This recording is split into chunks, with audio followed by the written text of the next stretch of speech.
As many people look at all of the events going on, the ongoing investigation against the president for quote unquote collusion with the Russians, there is no evidence on the table. And then we see things at the border, like thousands of people coming to the border, foreign governments telling us they're ISIS or Islamic State terrorists in there. How about the fact that the terrorists who killed Israeli athletes at the '72 Olympics in Munich, one of the terrorists' grandsons ran for Congress in the last election for a congressional seat in California. We see things like comments from Congresswoman Cortez and Ilhan Omar and Linda Sarsour, for that matter, that are outrageous, they are hateful, in some cases seditious, treasonous, threatening comments, and we're wondering why. We see George Soros pouring $1 million into district attorney races all over the country. $1 million per race. In the last 6 to 8 months, he's poured $17 billion into efforts here in the United States. So the question is, what is all this about? How does it all tie together? And why am I, as the president of UTT, even talking about it? What we are facing are real movements from Islam and the Marxists here in the United States, of course globally, but here in the United States.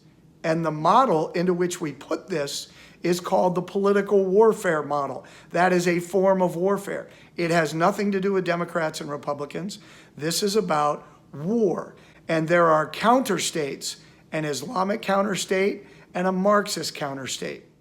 And each of these has organization, structure, leadership, is well-funded, has doctrine for the Islamic counter-state, Sharia, for the Marxist counter-state, Marxism, and they are very advanced in the society. Now, America is very good at fighting wars with guns and bombs and planes. We are not good at fighting this. And the U.S. intelligence and counterintelligence apparatus is catastrophically broken. So don't hold your breath waiting for it to get involved and deal with this. So an interesting thing happened the other day that helped me deliver this message in a way that I'm going to deliver it to you now because I realized it's very effective. A gentleman asked me as I was sharing with him about the threat of Islam specifically. He was more concerned with Texas turning blue, going Democrat. And I said, well, that's interesting you say that, sir, because that's actually what I'm talking about. And he said, how so? And I said, do you know how America takes down a country if it wants to bring a country down? We embed ourselves into their infrastructure, into their defense infrastructure, their power bases, get control of the media, get into the decision-making loop of that country, control it, and drive it into the direction we want it to go. Does that make sense? He said, yes. I said, that is what the enemy has done to us from top to bottom, and they are crushing us. So when you see all those things I mentioned earlier, or you see something like Texas at the verge of going Democrat or Marxist, it's not because there are more people walking around knocking on doors. That's not it at all. It's because there is an organized national effort by the Marxist Counter-State in league with the Jihadis, the Islamic Counter-State, to do so.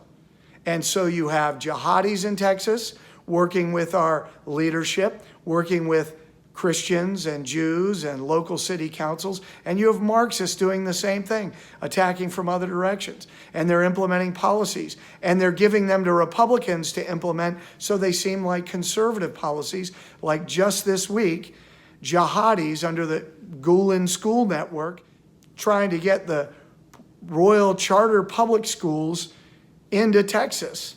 And understanding the threat, was able to take some action in league with other people to get that stopped. Here's the point.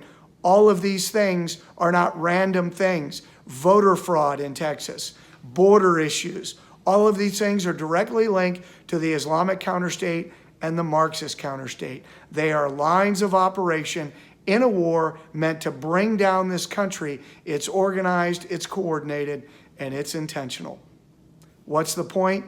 Understanding the Threat is the only organization in the country giving citizens, police, and state leaders, local leaders, and federal leaders, if they'll actually participate, tools to identify these things, these counter-states, and how to dismantle them at the local and state level. Join us as we put freedom back on the offensive where it belongs, and we take the fight to this enemy at every level.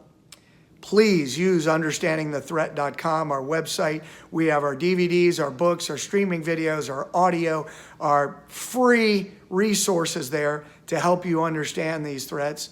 Also, go to our YouTube channel. We're on Parler at UTT, Twitter at UTT_US. We're on Facebook, Understanding the Threat. Please use all of these resources, and especially go to wvwtv.com and watch the television shows online there. We have a weekly radio show. You can link to it at our website, understandingthethreat.com, or go to worldviewweekend.com/radio. God bless you. Thank you. And join us again as we take the fight to the enemy and put freedom back on the offensive where it belongs. This is